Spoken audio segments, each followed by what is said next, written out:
हटो,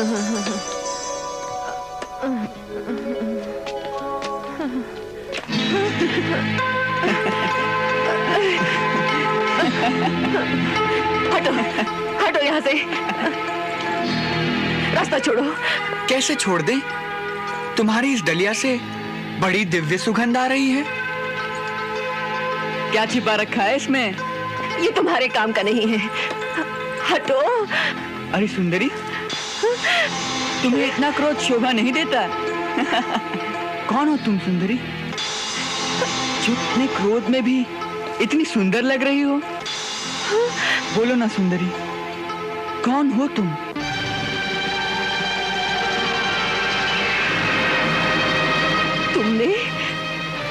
तुमने मुझे सुंदरी कहा? मुझे? हाँ। पहले ये बताओ कि कौन हो तुम निर्दयी,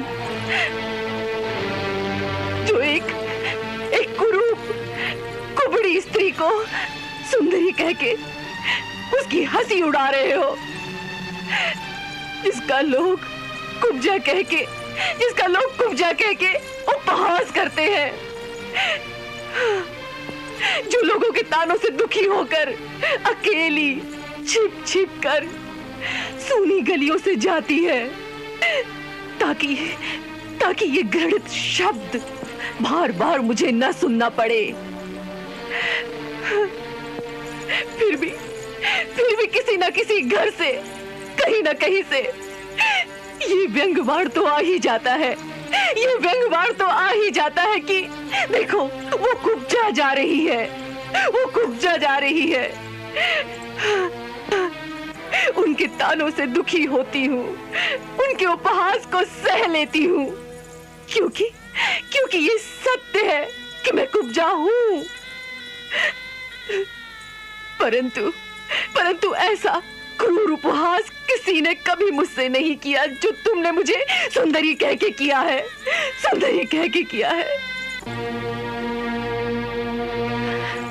छेड़ना ही था तो तुम मुझे कुब्जा कह लेते, मैं सह लेती। परंतु ऐसा शब्द कहकर तुमने मेरे हृदय पर घाव कर दिया है। किसी दुखी दीन व्यक्ति का इस तरह उपहास नहीं करना चाहिए, जिससे कि उसका हृदय छलनी हो जाए।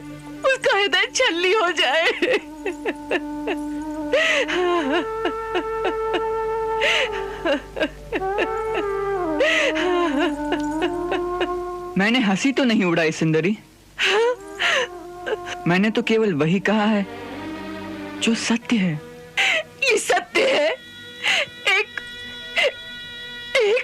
कुबड़ी शरीर, कुरूप मुख तुम्हें सुंदर लगता है? हाँ देवी, मैं किसी के शरीर को कभी नहीं देखता, मैं तो केवल आत्मा देखता हूँ। तुम्हारे अंदर जो सुंदर आत्मा है उसे लोग नहीं देख सकते, परंतु मैं तुम्हारी वो परम सुंदर आत्मा देख रहा हूं, इसीलिए तुम्हें सुंदरी कहा मैंने।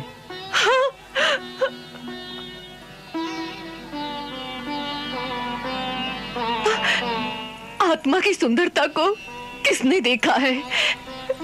शरीर तो कुरूप है ना, लोग तो उसी को देखते हैं। शरीर की कुरूपता और सुंदरता प्राणी के अपने कर्मों के अनुसार होती है, ये सदा नहीं रहती। ना ही सुंदरता सदा रहती है और ना ही कुरूपता सदा रहती है। बुढ़ापे में एक सुंदर शरीर भी मुरझा जाता है। जब कर्मों का समय बदलता है और पुण्य कर्म उदय होते हैं, तब एक कुरूप शरीर भी कमल की भांति सुंदर लगने लगता है। मैं वही देख रहा हूं। तुम्हारी कुरूपता के अंत का समय आ गया है देवी। जिस श्राप के कारण तुम्हें ये कुबड़ा शरीर प्राप्त हुआ था, उस श्राप की अवधि समाप्त हो गई है। हमारा विश्वास करो सुंदरी। फिर वही। तनिक स्थिर रहो, हम अभी दिखाते हैं। अरे अरे ये क्या कर रहे हो?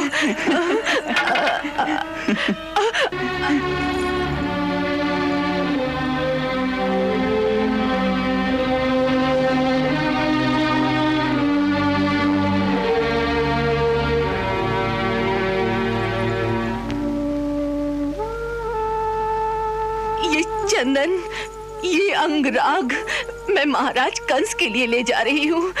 सब मिट्टी में मिल जाएगा। वे तो मेरी गर्दन ही काट देंगे। जिसका हाथ मैंने पकड़ लिया हो,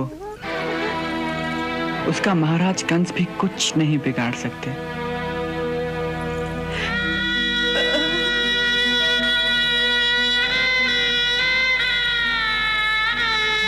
हमारा विश्वास करो सुंदरी। हमारे पास आ गई हो तो आप कंस के पास जाना नहीं होगा। यदि इस अंगराग का डर है तो ये डलिया हमें दे दो, अब इसका सेवन हम करेंगे।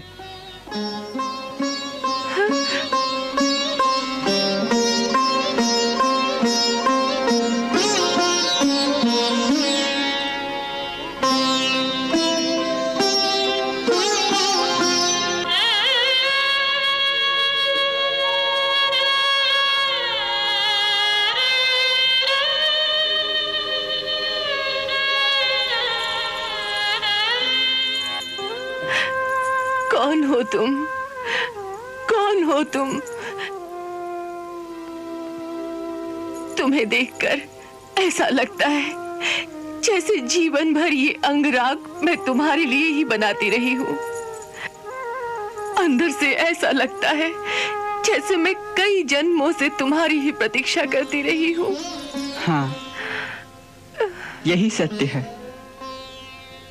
कई जन्मों से तुमने हमसे कोई नाता जोड़ रखा है, तभी तो हम आए हैं।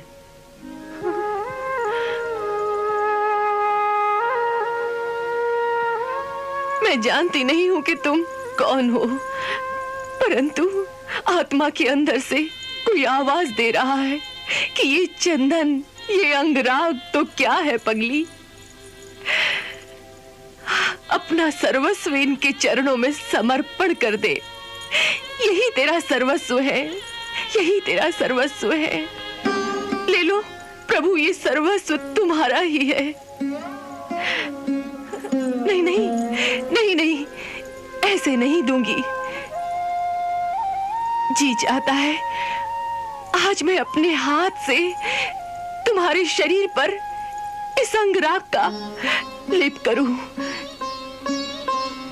जिस प्रकार आज तक मैं उस पापी के शरीर पर लेप करती आ रही हूं, उसी प्रकार आज तुम्हारे अंगों को इस अंगराग से सुवासित कर दूं। चलो प्रभु, चलो मेरी कुटिया पर, चलो प्रभु। इस दासी को एक सेवा का अवसर दो प्रभु।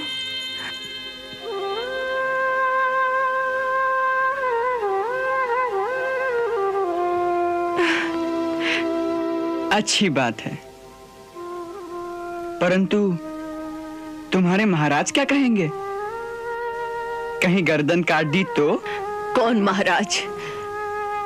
तुम्हें देखने के पश्चात तो अब मुझे ना कोई महाराज दिखाई देता है, ना कोई और। अब तो आत्मा के अंतर तक केवल तुम ही तुम हो और कुछ नहीं। एक प्रकाश ही प्रकाश है, और उस प्रकाश में जैसे मैं डूबती जा रही हूँ, डूबती जा रही हूँ, जैसे मेरा अपना अस्तित्व ही नहीं रहा।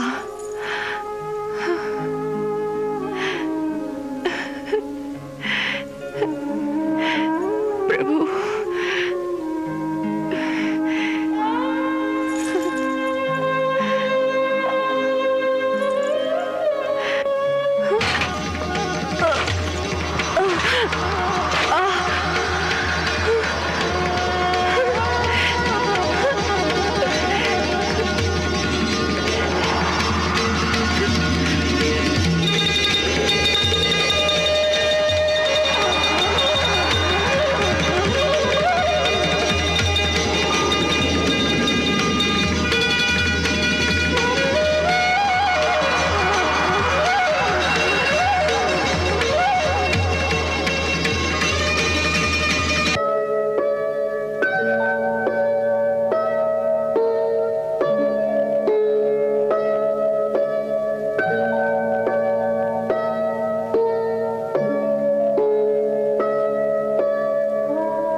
सुंदरी, मैंने कहा था ना कि तुम्हारी कुरूपता का समय समाप्त हो गया है।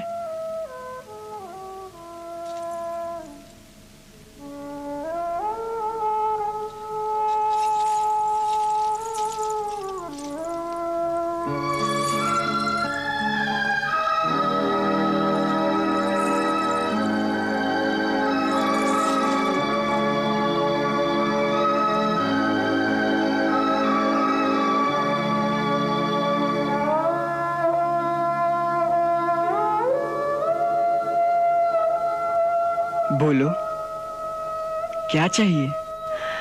प्रभु, अब तुम्हारे सिवा मुझे क्या चाहना है? तुमने स्वयं ही तो मेरे मन में ये भावना जगाई थी कि तुम मेरी कुटिया में और मैं अपने हाथों से तुम्हारे अंग अंग को अपने अंग राग की कला से सुभाषित कर दूं। बस उसी संकल्प को पूरा कर दीजिए। मुझे और कुछ नहीं चाहिए, मुझे और कुछ नहीं चाहिए। हमें तुम्हारा यह संकल्प स्वीकार है। हम वचन देते हैं कि हम तुम्हें एक दिन इस सेवा का अवसर अवश्य प्रदान करेंगे। हम स्वयं तुम्हारी कुटिया में आएंगे। असल में तुम्हारे पिछले जन्म का ये ऋण है हम पर। जब राम अवतार के समय हम धरती पर आए थे तो तुमने हमारे लिए बड़ी तपस्या की थी। तुम्हारी वो तपस्या इस जन्म में अवश्य सफल होगी, परंतु आज नहीं।